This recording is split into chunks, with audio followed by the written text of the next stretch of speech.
नमस्कार दोस्तों, लोकतांत्रिक आवाज में आपका स्वागत है। मैं रजनीश सिंह तोमर, राष्ट्रीय संयोजक, लोकतांत्रिक आवाज में भारत की जनता को हाथ जोड़कर नमस्कार करता हूं। दोस्तों, आज का जो टॉपिक है वो ये कि सिसोदिया और संजय सिंह के बाद अब माननीय मुख्यमंत्री श्री केजरीवाल को भी ईडी का न्योता। दोस्तों, मैं जो आज बताऊंगा वो कुछ अलग है।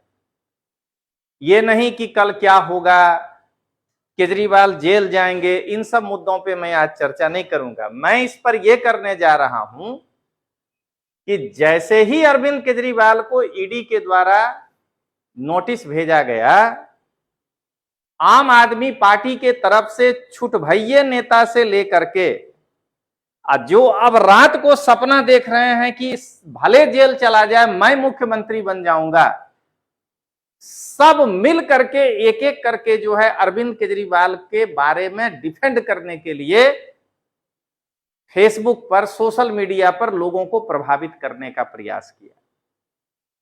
इसे कहते हैं हिटलर की नीति। जितने भी इनके नेता थे, छुटभइये से लेकर के सारे के सारे लोग, एक नहीं बचा होगा जो सोशल मीडिया पे नहीं आया होगा और अरविंद केजरीवाल को डिफेंड नहीं किया होगा। कई नेता तो ऐसे निकले कि जैसे उनको सीधा सुप्रीम कोर्ट का जज बना दिया जाए। जज के फैसले पर भी जो है उन्होंने प्रश्न उठाया है।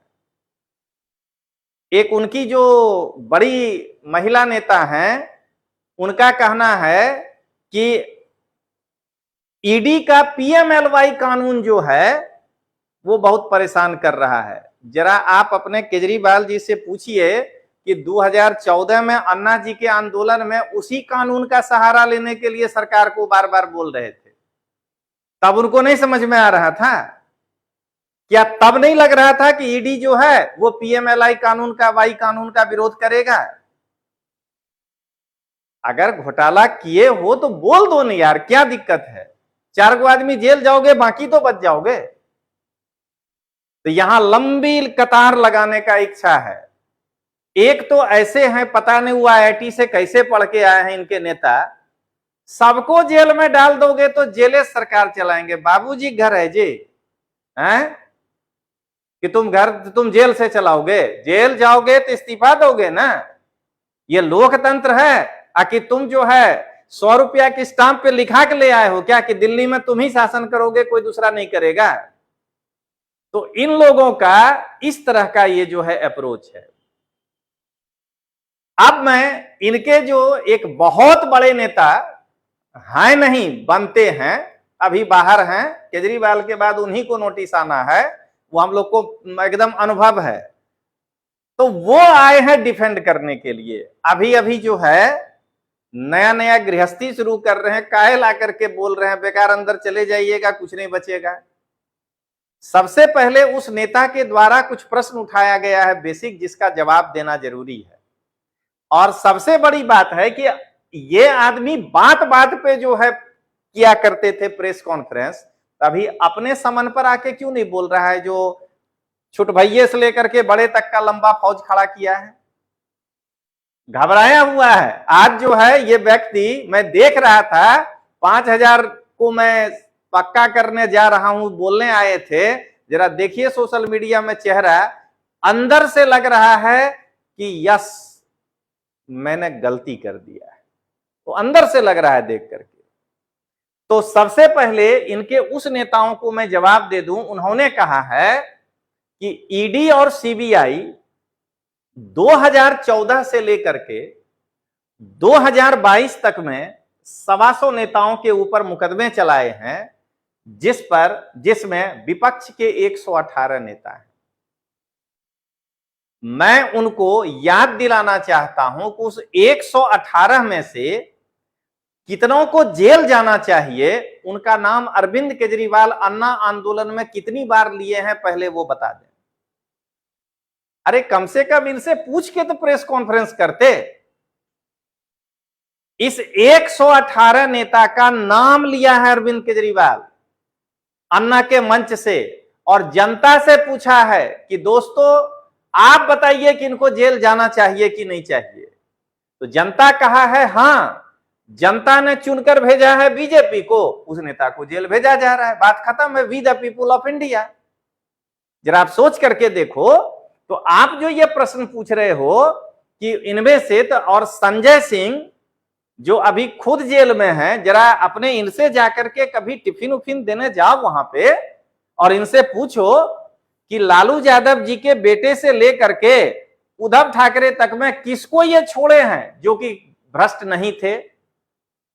लिस्ट तो यह आप ही लोग ना दिए हैं ईडी को 2014 से लेकर के अभी तक में कि लीजिए ये लोग भ्रष्ट हैं, तो ईडी उनको समन भेज रहा है। इन्होंने दूसरा क्वेश्चन किया है कि इंडिया गठबंधन बनने के बाद, पहले तो ये पढ़े लिखे नेता को ये नहीं मालूम है कि इंडिया के बाद गठबंधन नहीं बोला जाता है, बोलना चाहिए इंडी गठबंधन के बनने के बाद। तो इनको इंडिया प्लस गठबंधन चाहिए, इंडिया नहीं चाहिए, इंडिया आ चाहिए, इसलिए ये गठबंधन बोल रहे हैं। तो इंडी गठबंधन के बनने के बाद यदि हम सभी एक साथ लड़ते हैं तो बीजेपी को हार का डर बना हुआ है। अरे भाई, इंसान का लक्षण जो है ना, पूत के पांव पालने में ही दिखाई देते हैं। अखिलेश यादव और कांग्रेस पार्टी के बीच जो हुआ मध्य प्रदेश के चुनाव में, उसके बाद बीजेपी को डर लगेगा। तुम जो है 3-3 राज्यों में जाकर के कांग्रेस के खिलाफ जो कैंडिडेट खड़ा किए हो, माने एक बार भी कि नहीं हम समझौता कर लेते हैं, मोदी को हराना है। अरे तुम गठबंधन थोड़े किए हो, जनता को भी पता है कि तुम्हारा अगर गठबंधन होता, अब तुम कहते हो लोकसभा में गठबंधन होगा, विधानसभा में नहीं। मतलब जनता तुम हो कि जनता हम हैं? हम तय करेंगे कि तुम तय करोगे? तुम एक बार कहा कि हम गठबंधन करेंगे तो जनता मान लो कि तैयार हो गया। अब तुम कहोगे कि हम लोकसभा में, परसों कहना कि दिल्ली में करेंगे, पंजाब में नहीं, पंजाब में करेंगे, बंगाल में नहीं। किसको बेवकूफ बनाने आए हो राजनीति में? पहले आप तुम ये बता दो यार कि क्या आप मध्य प्रदेश, छत्तीसगढ़, राजस्थान में इंडी अलायंस के 3-3 पार्टनर जो आपस में लड़ रहे हो, तो उससे बीजेपी को डर है, हार का खतरा है कि आपको हार का खतरा है? इसके बाद इन्होंने एक क्वेश्चन कहा कि जब इंडिया गठबंधन का टॉप नेता जेल में डाल देंगे तो बीजेपी अकेले दौड़ेगी और जीत जाएगी। इसका मतलब यह हुआ कि आपके अलायंस में जो टॉप नेता है, अगर उसको जेल में डाल दिया जाएगा तो उसके बाद नेतृत्व नहीं है आपके पास। कांग्रेस के बड़े नेताओं को 1942 में अंग्रेज जेल में डाल दिया था, तो क्या भारत छोड़ो आंदोलन रुक गया था? इसका मतलब यही है ना कि अरविंद केजरीवाल जो है वो एक आम आदमी पार्टी का तानाशाह है। अगर उसको जेल में डाल देंगे तो बाकी लोग को मुंह से कुछ बोली नहीं खुलेगा। ये कहां से लाते हो तर्क यार? 1942 का आंदोलन गांधी के जेल में रहने के बाद भी हुआ था। अरविंद केजरीवाल को क्या गांधी से बड़ा बनाने तुले हो? इंदिरा गांधी, जिनके गोद में जाग बैठे हो अभी जिस पार्टी के, इंदिरा गांधी जो है जयप्रकाश नारायण से लेकर के सारे बड़े नेता को जेल में डाल दिया था, फिर भी 78 में चुनाव हारी कि नहीं हारी? क्या सेकंड श्रेणी का लीडर जो है वो लीडरशिप लिया कि नहीं लिया? इसका मतलब यह है कि आप राज्यसभा में अरविंद केजरीवाल के रहमो करम पे हो, अपना कोई वजूद नहीं है।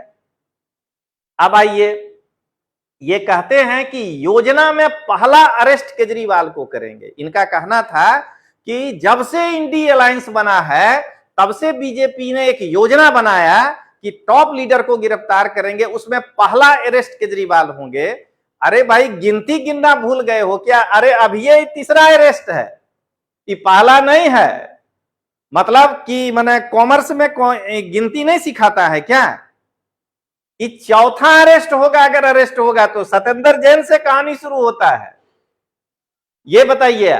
तो कहने का मतलब यह है कि माहौल क्यों बनाना गलत चाह रहे हो? जो है सीधा सीधा इनको कहो कि जाकर के कह दे कि माई बाप गलती हो गई, पैसा गुजरात के चुनाव में खर्चा हो गया, पैसा गोवा के चुनाव में खर्चा हो गया, माफ करो, मैं जा रहा हूं जेल। क्या जरूरत है इतना नौटंकी करने का? अब आइए क्या कहते हैं, केजरीवाल को अरेस्ट करो, दिल्ली की 7 सीट अपनी जेब में डाल लो। मतलब कि केजरीवाल 7 सीट पर लड़ेगा क्या? पहले मैं तो कह रहा हूं कि मैं चुनौती दे रहा हूं अरविंद केजरीवाल को कि दिल्ली के किसी भी सीट पर अगर वो कह दे कि मैं सांसद का चुनाव लड़ूंगा, तो मैं हारूं या जीतूं, मैं केजरीवाल के सामने जाके चुनाव लड़ूंगा। मैं खुल के बोल रहा हूं। अगर दम है केजरीवाल को तो घोषणा करे कि मैं इस सीट से चुनाव लड़ूंगा, मुझे भी थोड़ा मौका दे जनता के बीच में जाने का, ये नहीं कि लास्ट मोमेंट में पिटारा खोल दे। तो केजरीवाल क्या 7 के 7 सीट पे चुनाव लड़ेगा? कि लड़ोगे तुम ही लोग? पिछली बार लड़े थे ना, क्या हाल हुआ? तीसरे नंबर पे आम आदमी पार्टी रहे थे। अब आ जाओ कि बिहार में आरजेडी के टॉप लीडरशिप तेजस्वी यादव को गिरफ्तार करने की तैयारी में है। अरे भाई, ठीक से दिल्ली विश्वविद्यालय में नहीं पढ़ाया है क्या? बिहार का टॉप लीडरशिप नीतीश कुमार है कि तेजस्वी यादव है, ये बता दो। अरे टॉप लीडरशिप लालू यादव है, तेजस्वी यादव कहां से टॉप लीडरशिप आ गया? मतलब कि अपने जितना ज्ञान समझते हो, तो नीतीश को ईडी क्यों नहीं समन भेजता है, पहले ये बता दो। नीतीश कुमार से ज्यादा मुखालत तो शायद ही कोई किया होगा नरेंद्र मोदी साहब का। 14 के चुनाव में भी अलग लड़ा था नीतीश कुमार। तो नीतीश को आज तक ये 14 से लेकर के 22 के 125 नेता में नीतीश को ईडी समन क्यों नहीं भेजता है? जरा इसका जवाब दे दो। तो अगर नीतीश को समन नहीं जा रहा है, इसका मतलब है कि यहां कट्टर ईमानदारी में कोई प्रश्न है। यह सबसे बड़ा चीज है, सबसे बड़ा लिटमस पेपर है कि नरेंद्र मोदी साहब के सामने अगर कोई सबसे पहले लड़ने का प्रयास किया तो वो नीतीश कुमार थे। और नीतीश कुमार के खिलाफ आज तक ईडी का समन क्यों नहीं आया है? तुम ही लोगों के खिलाफ क्यों आता है? 39 सीट वाला बिहार में, सीट वाला बिहार राज्य का मुखिया, उसको एक बार भी ईडी का समन नहीं गया। और तुम 7 और 14 कितना बनता है? उसमें भी तुम 7 के 7 नहीं जीते हो। 21 सीट वाला में से 4 गो जेल, 3 गो जेल चले गए, 1 गो जाने की तैयारी में हो। तो ये क्या माहौल बनाने का प्रयास कर रहे हो? तो दोस्तों, मैं जो आज आया वो इसीलिए, बाकी एनालिसिस तो मैं कल के ईडी के पूछताछ के बाद करूंगा। लेकिन मैं भारत के जनता को एक ही चीज कहूंगा, और कहने के पहले सॉरी, एक नया चीज याद आ गया कि ये बता दो कि मध्य प्रदेश में 100 भी उम्मीदवार क्यों नहीं उतार पाए? अब गुजरात में जिस तरह से आए थे, सूत्रों के अनुसार मुझे भी पता चला है, सूत्र ये बताते हैं कि दिल्ली के उस शराब घोटाले का पैसा लगा करके गुजरात चुनाव लड़े थे। आज जब तीनों आदमी जेल चले गए हो और पैसा निकालने में डर लग रहा है, तो मध्य प्रदेश में 100 सीट पर भी चुनाव क्यों नहीं लड़ पा रहे हो? किस कोर्ट का जरूरत है ये समझने के लिए कि भ्रष्टाचार कहां हुआ है? जरा ये बता दो। क्यों नहीं उतने दमखम के साथ राजस्थान और छत्तीसगढ़ लड़ पा रहे हो जितने दमखम के साथ उत्तराखंड लड़े थे? पैसा वाला दमखम, क्या कहते हैं, गुजरात लड़े थे, गोवा लड़े थे। आज कहां गया दमखम? क्यों नहीं केजरीवाल जा रहा है भाषण देने के लिए? नर्वस है, मालूम है 2 तारीख अंतिम है, नहीं तो छेल्ली दिवाली है, अगली बार फिर जो है दिवाली के बाद। तो कहने का मतलब यह है कि सबसे पहले अपनी गिरेबान में झांको। ये ट्विटर और फेसबुक पर आकर के कुतर्क करने से जनता का नहीं कन्वर्ट हो जाएगा। आम आदमी पार्टी मुक्त भारत होकर रहेगा, चाहे कुछ भी कर लो। क्यों? क्योंकि तुम लोग इस देश में भ्रष्टाचार के सबसे अंतिम स्तर को ला करके खड़ा कर दिए हो। तो चलिए दोस्तों, फिर हम लोग मिलेंगे, कल का देख लेते हैं ईडी क्या क्या प्रश्न पूछता है। तो कल मिलते हैं, कल के बाद मिलते हैं। तब तक के लिए नमस्कार दोस्तों, जय हिंद, जय भारत।